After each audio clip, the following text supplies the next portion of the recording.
Imagine buying the home you've worked your whole life for, a quiet street, a safe place to raise your kids, a dream finally within reach.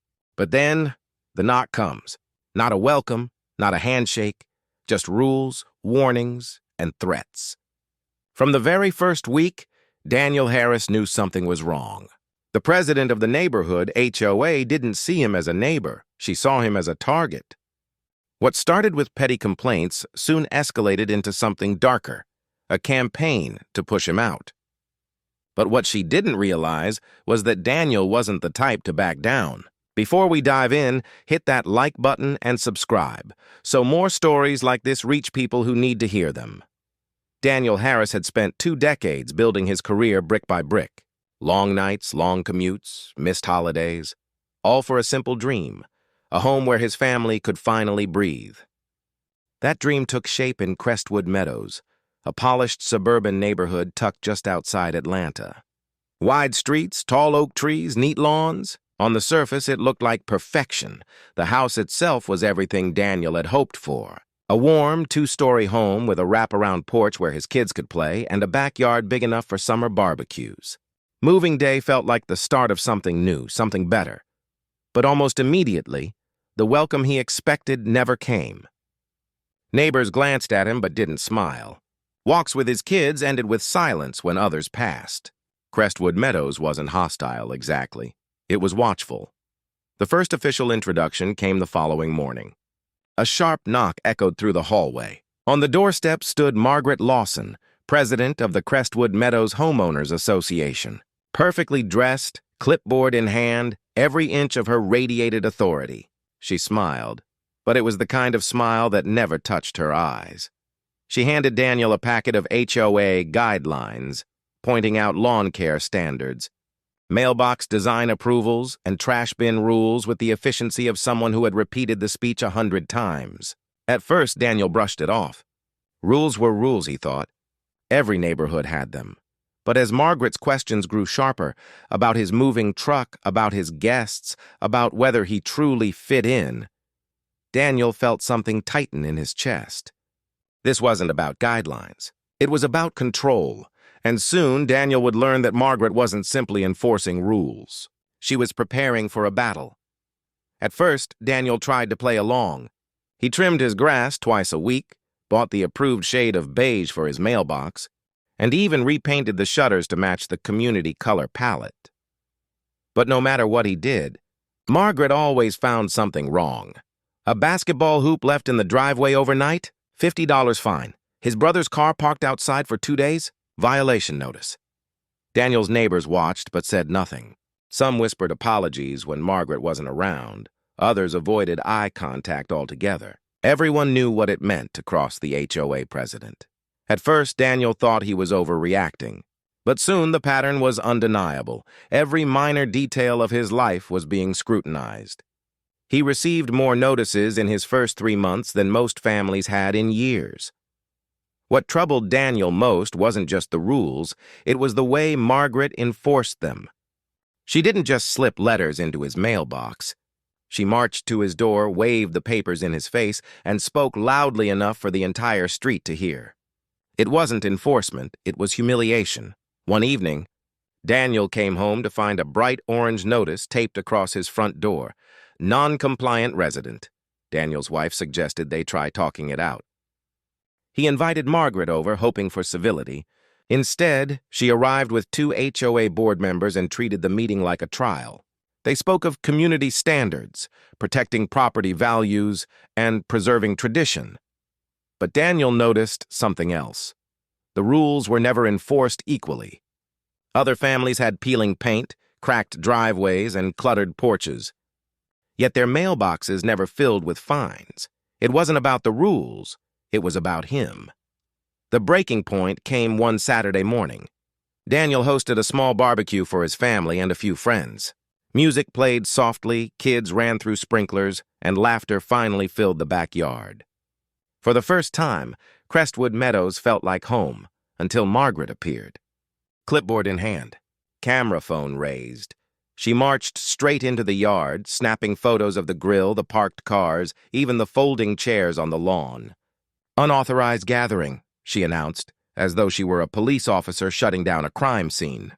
Daniel's guests looked on in disbelief. That night, he received notice of a $500 fine. Attached was a threat. If violations continued, the HOA had the power to place a lien on his home. In other words, they could take it from him. For Daniel, the message was clear. This wasn't about neighborhood order. It was about power. Margaret was determined to break him, to push him out, to make him an example. And as much as it hurt, Daniel knew he had a choice: surrender quietly, or fight back against the system designed to silence him. The letters didn't stop. The fines piled higher. Within months, Daniel owed nearly $2,000 to the HOA. Money he didn't actually owe, but money Margaret insisted was legally enforceable. Then came the most crushing blow. One morning, Daniel found an envelope stamped "Final Notice" on his porch. Inside was a formal warning. If he didn't pay the outstanding fines immediately, the HOA would begin foreclosure proceedings. Foreclosure. On the home he had spent 20 years working toward. On the house where his children slept each night. Daniel's hands shook as he read the words again and again. How could this be legal? How could a group of neighbors, people he barely knew, have the power to take away everything he had built? That week, Margaret escalated even further.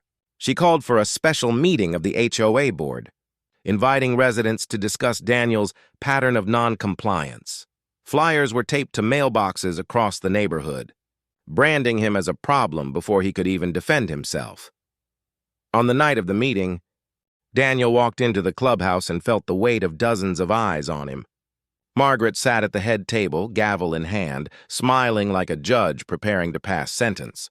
She listed off his violations one by one, exaggerating each detail: grass too tall, gatherings too loud, cars parked too long. The room murmured with disapproval.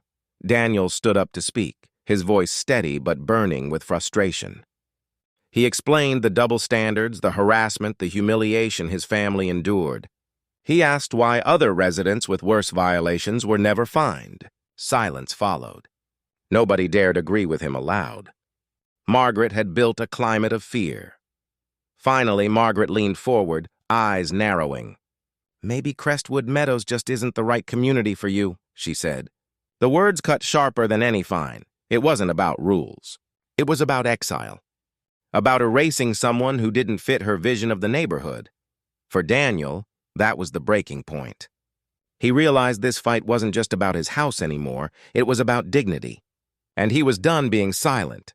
Daniel knew he couldn't fight Margaret alone.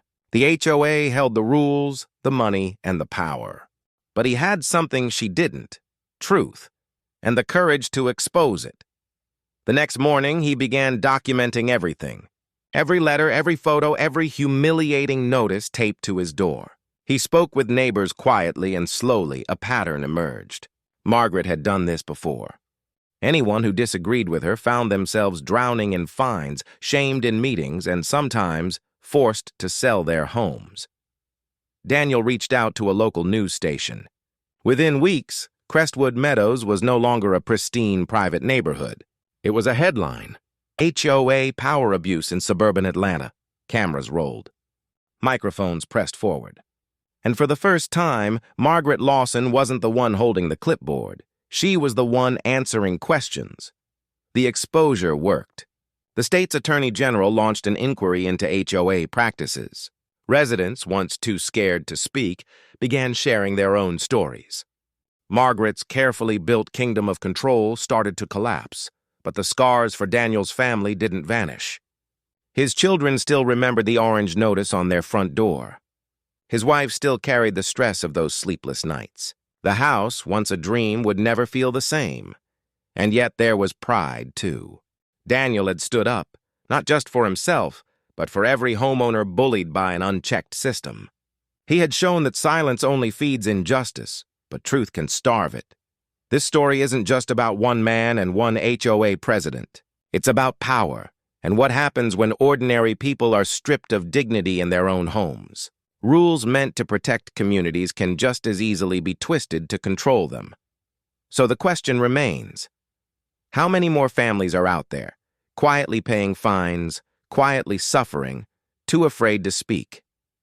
And who will stand beside them when their knock at the door comes? If you've experienced or witnessed injustice, share your story in the comments, and don't forget to like, subscribe, and share this video so together we can spread the message further.